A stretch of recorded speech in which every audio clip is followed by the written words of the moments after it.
ইতিসাব রেখে আপনার লাভ কি? তিরমিজি 2910 হাদিস। আব্দুল্লাহ ইবনে মাসউদ রাদিয়াল্লাহু আনহু বলেন, রাসূলুল্লাহ সাল্লাল্লাহু আলাইহি সাল্লাম বলেছেন, মান করা হারফাম মিন কিতাবিল্লাহ, যে ব্যক্তি আল্লাহর কিতাব আল কোরআনের একটা হরফ পড়বে, ফালাহু বিহি হাসানাতুন, তার জন্য একটা নেকি রয়েছে, ওয়াল হাসানাতু বিআশরি আমসালিহা, আর ওই একটা নেকি 10টা নেকির সমপরিমাণ। লা কুলু আলিফ লাম মিম হারফ, আল্লাহর নবী বলছেন আলিফ লাম মিম একটা হরফ নয়, আলিফ হারফ ওয়া লাম হারফ ওয়া মিম হারফ। আলিফ একটা হরফ, লাম একটা হরফ, মিম একটা হরফ। সুতরাং আলিফ লাম মিম বলার সাথে সাথে আপনার আমল নামায় 3 10 30টা নেকি লিপিবদ্ধ হয়ে যাবে। তাহলে আপনি যদি প্রতিদিন সকালে 2 পৃষ্ঠা কোরআন তেলাওয়াত করেন, এখানে লেখে লেখে রাখেন, তাহলে আপনার সওয়াবের পাল্লাটা ভারী হবে ইনশাআল্লাহ, তাই না? এজন্য আমি নিজের অনুভূতি বলছি, যদি কোনোদিন সকালে উঠে কোরআন তেলাওয়াত করতে না পারি, তাহলে আমার ভিতরে যেন আনচান করে, ভিতরে উতাল পাতাল হয়ে ওঠে। আমি পরের দিন সকালে উঠে তার কাজা আদায় করি। কাজা বুঝেন? আজকে 2 পৃষ্ঠা কোরআন তেলাওয়াত আমার নিয়মিত, আমি ইতিসাব রাখার চেষ্টা করি, পূরণ করি। কোনোদিন কোনো কারণে যদি সকালে উঠে 2 পৃষ্ঠা কোরআন পড়তে না পারি, পরের দিন সকালে উঠে আমাকে 4 পৃষ্ঠা তেলাওয়াত করতে হবে। যদি না পারি 3 পৃষ্ঠা, তারপরের দিন আরো 3 পৃষ্ঠা, তাহলে 2 দিনে 6 পৃষ্ঠা। 3 দিনে 6 পৃষ্ঠা হয়েছিল, আমি একদিন পারলাম না, আমি 2 দিনে কাজা আদায় করে 6 পৃষ্ঠা পূরণ করার চেষ্টা করি। এরপরে আপনি কোরআন মুখস্থ করতে হবে। প্রত্যেক দিন সকালে উঠে 24 ঘন্টা টাইম, একটা আয়াত মুখস্থ করতে পারবেন না? একটু চেষ্টা করেন তো। কয়টা আয়াত বললাম? একটা চেষ্টা করেন, একটা।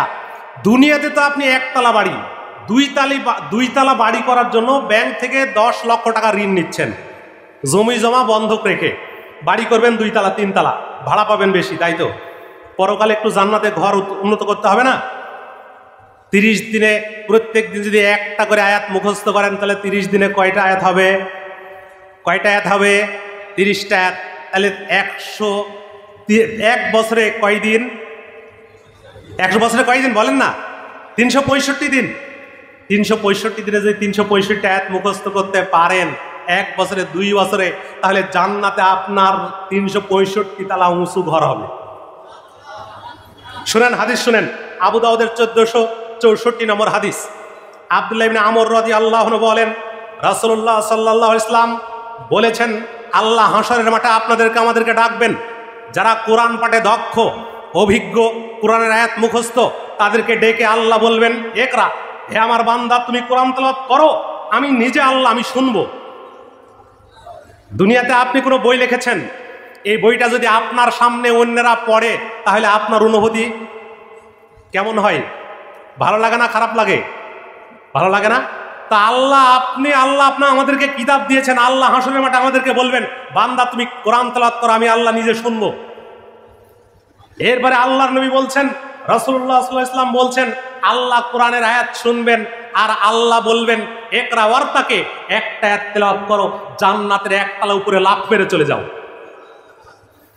এভাবে ফাইন্না মানজিলাতাকা ইনদা আখির আয়াতিন তাকরাউহা, তুমি যত আয়াত তেলাওয়াত করতে পারবে, তোমার জান্নাত তত তলা উঁচু হয়ে যাবে ইতিসাব রাখার মাধ্যমে। তাহলে আমাদের জান্নাতের পথ উঁচু হচ্ছে না নিচু হচ্ছে? আমরা আজ থেকে চেষ্টা করব ইনশাআল্লাহ। আমরা প্রত্যেকে আমরা কর্মী, দায়িত্বশীল, আমরা চেষ্টা করব জান্নাতে পথ উঁচু করার ইনশাআল্লাহ।